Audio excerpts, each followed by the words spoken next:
नमस्कार, मी राहुल कुलकर्णी. कल्याण डोंबिवली महानगरपालिकेच्या निवडणुकीच्या निमित्तानं जे काही सुरू आहे त्या पार्श्वभूमीवरती दोघं बंधू पुन्हा एकदा षण्मुखानंद सभागृहामध्ये एकत्रित आली आहेत. आणि त्या सोहळ्याच्या निमित्तानं, कारण दिवंगत बाळासाहेब ठाकरे यांचं जन्मशताब्दी वर्ष आजपासून सुरू झालं.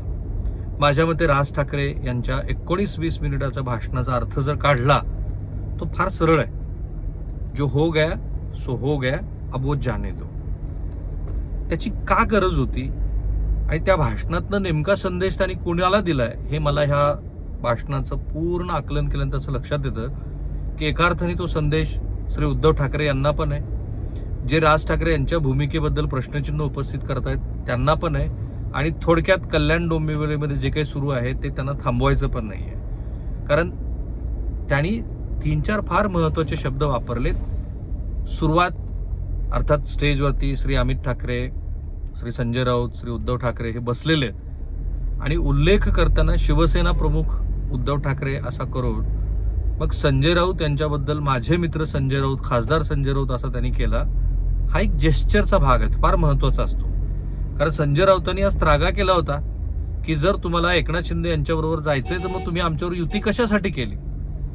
पण त्या संदर्भातला कोणताही धागा एकही शब्दांनी न बोलता राज ठाकरे यांनी आपल्या संपूर्ण भाषणातनं काही गोष्टी स्पष्ट केल्या. अर्थात विषय बाळासाहेबांचा होता, ते त्यांचे पुतणे असल्यामुळं आणि त्यांनी अनेक वर्ष बाळासाहेबांच्या बरोबर त्यांच्या सेवेत घातलेली असल्यामुळं त्यांच्याकडे सांगण्यासारखे अनेक किस्से आहेत. पण माझ्या मते आजचा जो किस्सा त्यांनी सांगितला आणि हिंदू हृदय सम्राट संदर्भामध्ये त्यांची जी स्वतःची भूमिका आहे त्याच्यात एक थोडासा एक संकेत मला असं दिसतोय की ते पुन्हा एकदा हिंदुत्वाच्या मुद्द्यावरती कुठेतरी आपली बाजू त्या दिशेनं आहे, राईट विंगकडं, हिंदुत्वाच्या मुद्द्याकडे आहे असं दिसतंय. त्यांनी सांगितलेला किस्सा आहे 84-85चा, जेव्हा दोघेही आज आपल्या थायात नाही आहेत. दिवंगत प्रमोद महाजन, स्वर्गीय बाळासाहेब ठाकरे हे दोघंही एकत्रित असताना बाळासाहेबांनी सांगितलं होतं प्रमोद महाजनांना की मी ह्या देशातला हिंदूंना हिंदू म्हणून मतदान करायला शिकवेल. तो हा जो संदर्भ आहे ना तो भाजपसाठी संदेश आहे की तुम्ही त्या काळामध्ये जो विचारही तुम्हाला सुचलेला नाही तो हिंदुत्वाचा मूळ विचार बाळासाहेबांचा आहे, तो भाजपचा नाही आहे.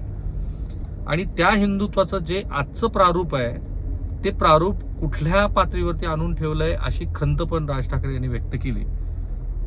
त्याचबरोबर आजच्या राजकारणामध्ये कल्याण डोंबिवलीचा विषय आहे तर तिथे पक्षनिष्ठा, विचार, कुठल्या मुद्द्यावरती आपण स्टँड घेतो वगैरे हा संदर्भ त्यांनी अगदी सुरुवातीपासून दिला.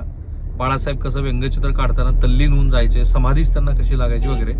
पण बाळासाहेबांना सुद्धा आजच्या ह्या सगळ्या वातावरणाची उबग आली असती असं सुचवत त्यांनी आज निष्ठा विकल्यात किंवा विकत घ्यायला लोक उभे आहेत असं म्हणत भाजपावरती ती टीका केली. संदर्भ मला असं वाटतं की कल्याण डोंबिवलीचाच आहे, कारण कल्याण डोंबिवलीमध्ये स्थानिक पातळीवरती तो निर्णय घ्यायचा अधिकार दिला. तिथे राजू पाटलांची ती गरज आहे, ते माजी आमदार आहेत, त्यांच्या राजकीय वाटचालीबद्दल खूप साऱ्या चर्चा चर्वणं सुरू आहेत, असतात, कुठल्या राजकीय नेत्याबद्दल नसतात. सो तो जो धागा आहे त्या धाग्यानंतर मग मनसे प्रमुखांनीच त्यांना तिकडे जायला सांगितलं की काय, कारण त्यांचा पूर्वीचा सौहार्द हा एकनाथ शिंदे आणि भाजप बरोबर आहे. आज एकनाथ शिंदेंची पत्रकार परिषद झाली, भाजपनंही राज ठाकरे यांनी घेतलेल्या ह्या भूमिकेला की ठीक आहे स्थानिक पातळीवरती ते झालं आहे, त्यांना विकास करायचा आहे वगैरे, या भाषेला काही अर्थ नसतो पण विकासाची भाषा वगैरे. सो त्या भूमिकेचं स्वागत केलं आणि म्हणून ती अजून दरी रुंदावली थोडी की बाबा राज ठाकरे हे काही एकनाथ शिंदे यांच्याच बाजूचे आहेत, भाजपच्याच बाजूचे आहेत, ते झुकलेलेच आहेत वगैरे. तर आपल्या बाजूनी आज राज ठाकरेंनी हे स्पष्ट केलंय की मी जेव्हा पक्ष सोडला तेव्हा ते माझ्यासाठी घर सोडणं होतं आणि म्हणून ते जे झालं ते झालं. आता त्यातल्या काही गोष्टी उद्धव ठाकरेंनाही उमजल्या असतील, मलाही उमजल्यात, मी दोन्ही बाजूनं. आणि आणखीन एक मी बघितलं की त्या भाषणामध्ये प्रत्येक वेळेला जिथे जिथे काही करण्यासारखी गोष्ट आहे, करण्यासारखी म्हणजे जे झालं ते द्या सोडून, ते करण्यासारखं आहे, ते राज ठाकरेंनी सोडून दिलं, त्यात उद्धव ठाकरेंनी सोडायचं असं त्यांना सुचवायचं आहे. किंवा भविष्यात वर्षभर जे दिवंगत बाळासाहेब ठाकरेंच्या स्मृतीला जतन करणारे जे काही सोहळे व्हायचे ते त्यांनी पण करायचेत आणि उद्धव ठाकरेंनी पण करायचे, अर्थात ते त्यांचे चिरंजीव म्हणून करतीलच. सो ज्या ज्या करण्यासारख्या गोष्टी आहेत त्या उद्धव ठाकरेंनी कराव्यात असं ते सुचवलंय. आणि पहिलं तर काय करायचंय, जे झालंय ते सोडून दे. कितीतरी गोष्टी घडल्यात. म्हणजे राज ठाकरेंनी ते म्हणतात तसं घर सोडलं, मग नवा पक्ष स्थापन केला. 2009ला युतीला सत्तेत येण्यापासून रोखलं, तेव्हा महाविकास आघाडी पुन्हा सत्तेमध्ये आली. 2009 ते 14 त्यांनी कारभार बघितला. त्या काळात राज ठाकरेंचे 13-14 आमदार निवडून आले होते, जे आज त्यांच्याबरोबर नाही आहेत. आणि त्याचबरोबर राज ठाकरे यांचं राजकीय अपयश जसं जसं वाढत गेलं, तसं राज ठाकरे यांच्या संदर्भामध्ये उद्धव ठाकरे यांची टीका पण कठोर होत गेली.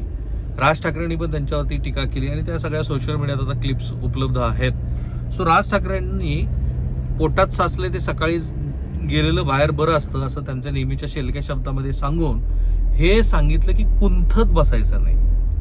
ज्याला मराठी भाषेचा गाभा कळतो त्यांना माहिती आहे कुंथत बसणं म्हणजे काय, की पोट साफ होत नाही म्हणून जोर लावून ते करणं. त्यांचं म्हणणं झालं ते झालंच, जा सोडून द्या ते. आता माझ्या मते हा संदेश उद्धव ठाकरे यांना आहे.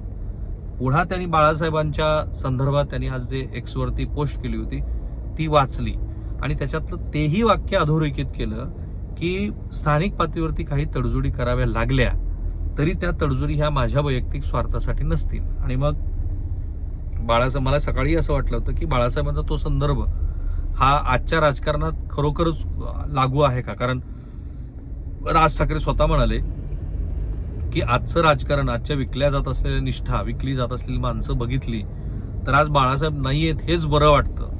खरं तर बाळासाहेबांच्या पण काळामध्ये छगन भुजबळांनी पक्ष सोडलाच होता. त्यानंतर आणि तोही पक्ष जसा ओबीसीच्या संदर्भात मंडल कमिशनचा होता तसा एक धागा हा मनोहर जोशींच्या बरोबर त्यांचा सुरू असलेल्या संघर्षाचा पण होता. नंतर नारायण राणेंनी पण पक्ष सोडला होता. नारायण राणेंचा हे संघर्ष हा मुख्यमंत्री पदावरून होता. उद्धव ठाकरे यांचं स्वतःचं जे अस्तित्व पक्षात वाढत होतं त्याच्यावरून होता. स्वतः राज ठाकरे यांनी सोडला होता. त्यामुळं जे झालं ते झालं. आणि बाळासाहेबांना निष्ठेबद्दल वगैरे आज त्यांचं असं म्हणणं होतं की ह्या निष्ठा आत्ता ज्या विकल्या जात आहेत त्यांना ते खरंच आहे की पैशांचा जो बाजार सध्या सुरू आहे, वैचारिक भ्रष्टपणा सर्वपक्षीय जो सुरू आहे, त्याच्यामध्ये विलासराव घ्या, RR पाटील घ्या, गोपीनाथ मुंडे घ्या किंवा दिवंगत बाळासाहेब ठाकरे घ्या, यांच्याबद्दल लोकांना सतत आठवण काय येते त्याचं कारण हे आहे. तर ही त्या पठडीतली एका विशिष्ट विचारधारेला बांधून असलेली मंडळी होती. त्यामुळे राज ठाकरे जे म्हणतात ते बरोबर आहे. पण माझ्या आकलनाप्रमाणे आजचं हे जे संदेशपर भाषण होतं ते यासाठी आहे की काही वेळेला तुम्हाला राजकारणामध्ये तडजोडी कराव्या लागतात आणि ते सोडून द्याव्या लागतात कार्यकर्त्यांची गरज वगैरे म्हणून. पण मला अजून एक मुद्दा कळलेला नाहीये की ते जे राज ठाकरे वारंवार सांगतायत की बाळासाहेबांनी सुद्धा राजकीय तडजोडी केल्या आणि त्यांना वयाच्या एका विशिष्ट टप्प्यावरतीच राजकीय यश मिळालं. पण राज ठाकरे यांना आय होप की ते समजून घेतील की तेव्हाची परिस्थिती आणि आत्ताच्या परिस्थितीमध्ये खूप फरक आहे. आत्ताचं राजकीय यश हे इतका मोठा अजरश्र राजकीय पक्ष तुमच्यासमोर जेव्हा उभा आहे, ठीक आहे काँग्रेसने 70 वर्ष देशामध्ये राज्य केलं, पण काँग्रेसला सगळ्या विचाराच्या प्रवाहानं तो वेढलेला होता. हा पक्ष हा विकासाचं प्रारूप घेऊन आहे भाजपा, त्याबरोबर हिंदुत्वादी मुद्दा घेऊन आहे, त्याबरोबर पक्ष संघटन अत्यंत स्ट्रॉंग आहे, विचार आहे त्यांच्याकडे, राष्ट्रीय स्वयंसेवक त्यांच्याबरोबर आहे. सो ते बाळासाहेबांच्या स्मृतीला अभिवादन करत असताना राज ठाकरेंचं सगळ्यांनी लक्षात घेण्यासारखी गोष्ट जी मला वाटते ती आहे की आत्ताच्या सक्रिय राजकारणामध्ये बाळासाहेबांनी जे भावनेवर आधारित असलेलं केलेलं राजकारण आहे जातीपातीच्या पुढे जाऊन, ते आत्ता गैरलागू आहे. थांबूया आपण इथे. मला फक्त हे सांगायचं होतं की राज ठाकरे यांचा KDMCच्या ह्या सगळ्या गोंधळाच्या पार्श्वभूमीवरती आजच्या भाषणाचा काय नेमका अर्थ. आय होप की तुम्हाला तो नेमका कळलाय जो मला समजला होता तो. सो हे व्हिडिओ तुम्ही अधिकात अधिक लोकांपर्यंत जाऊ द्या. माझा प्रयत्न आहे की राजकीय अभिनिवेश कोणताही न ठेवता जे माझ्या आत्तापर्यंतच्या 25-26 वर्षाच्या पत्रकारितेचं आकलन आहे त्याच्यावर आधारित अशी सत्याच्या जवळ जाणारी तटस्थ अशी मांडणी करायची. आय होप की ती तुम्हाला आवडते. Thank you so much.